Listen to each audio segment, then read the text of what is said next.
Rekha, Tambaram வட்டாட்சி office 15 வருஷமா கடை வச்சிருக்கேன். கடை வச்சது மாநகராட்சி லைசன்ஸ் கொடுத்துருக்கு எனக்கு. 10 நாளைக்கு முன்னாடி நெடுஞ்சாலைத்துறை, மாநகராட்சி, போலீஸ்லாம் சேர்ந்து என் கடையை முன்னறிவிப்பு இல்லாமல் உடைச்சிட்டாங்க. உடைச்சதுக்கு நான் லைசன்ஸ் எடுத்து காமிச்சேன். அதெல்லாம் எனக்கு ஒத்துக்க மாட்டோம், அது தடையாக இருக்குது, நான் உடைக்கத்தான் வேணும் அப்படின்னு சொல்லி உடைச்சிட்டாங்க. நான் எவ்வளவோ கதறி கேட்டேன், ஒத்துக்கல. இதை நம்பி தான் என் வாழ்க்கை ஓடுது, என் பிள்ளைங்க படிக்குது, நான் வாடகை வீட்டில் தான் இருக்கேன், எனக்கு வீட்டுக்காரர் இல்லை இப்படின்னு நான் எவ்வளவோ சொல்லிட்டேன். அவங்க மனசாட்சி இல்லாமல் போனால் உடைச்சிட்டாங்க.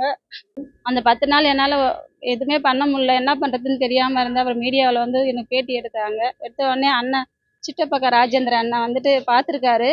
பார்த்த உடனே போன வாரம் எனக்கு 2 நாளைக்கு முன்னாடி ஃபோன் பண்ணாருமா, ஆமாம் நான் என்னால் முடிஞ்ச உதவி தரேன், நீ அதை வச்சு நீ ரெடி பண்ணி பசங்களை காப்பாற்றிக்குமா, வண்டி போட்டோ இல்லை ரெடி பண்ணி அப்படின்னு சொல்லி சொன்னார். அதை வச்சு இன்னைக்கு வந்திருக்கேன். அண்ணன் வீட்டாண்ட தான் வந்திருக்கேன். எனக்கு காசு 10,000 ரூபாய் கொடுத்துருக்காரு. ஆளுங்கட்சி செய்யாத உதவியை ஏடிஎம்கே கட்சி ராஜேந்திர அண்ணன் செஞ்சிருக்காரு.